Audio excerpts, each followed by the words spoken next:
In this episode, I'll be covering Parry. Equally significant as many of the topics discussed, Parry opens up new techniques that can be used to further enhance your experience during play. Welcome, I'm Binary, and this is Super Street Fencer 2 Turbo.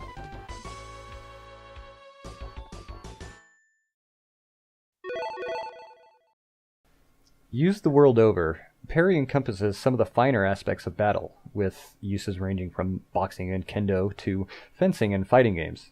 Users rely on these actions to initiate attacks under specific circumstances. Parry, derived most likely from the French term parapet, is to shield or guard, and dating further back from the Latin term parare, or to prepare. The goal of a successful parry is to change favor from the opponent by gaining right of way and putting it to use. Fencing is quite specific in parry usage, even for one of the three subsets of fencing. A good all-around definition encompassing all usage of parry, a defensive or deflective action.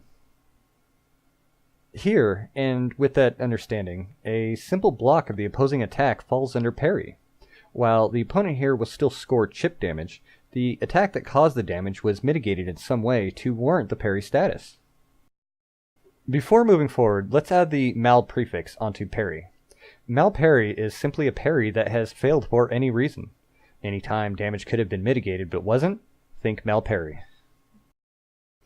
Now, onto single time action. This parry allows for an instant change in right away, due to the priority being greater than that of the initial attacker at the time of the parry.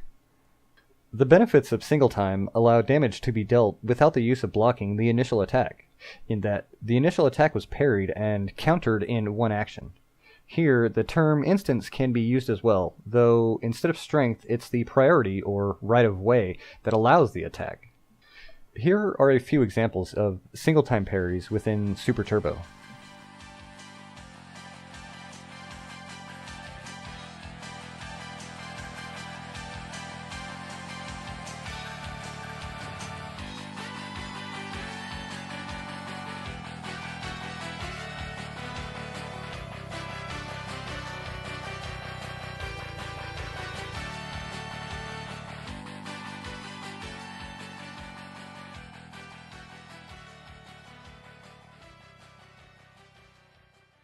Double time, or as some may call it, block and punish.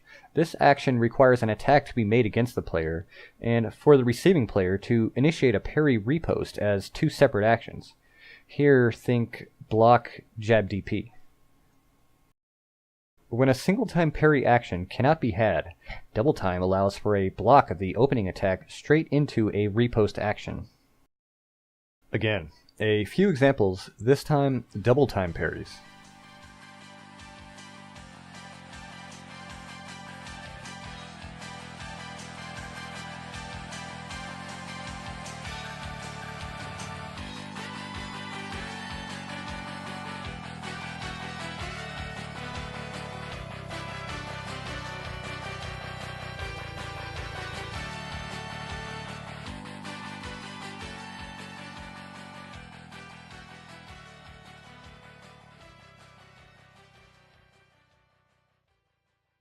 Riposte, a fancy way of saying you parried or blocked an incoming attack that led into an immediate action following that parry.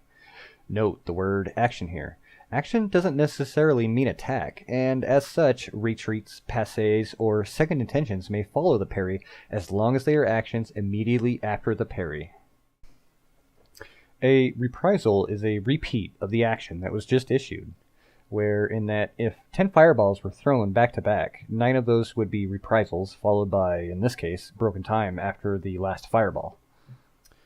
Note here as well, since the reprised and remised situations just need to be blocked, missed, evaded, that point in line can be reprised until a remise or single or double time parry is carried out.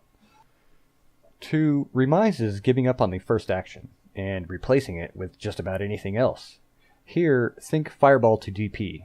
Once the fireball has been parried, whether it's a block, evasion, etc., to remise is giving up on that first action in favor of another. As an overview of parry, this tool is more than a meager block. Used in the correct situations, the Parry group of actions command an intricate level of back-and-forth conversation between the players. Here, I'll say that if you missed the last episode, I suggest you check it out. It covers information such as coulants, false, feint, and second intentions. You can find that video here. As this is the last formal episode in the series, no teaser for next episode is necessary. That doesn't mean there won't be further episodes, however, I feel as of right now a good portion of the terms, techniques, etc. have been covered. I'm Binary, and this has been Super Street Fencer 2 Turbo.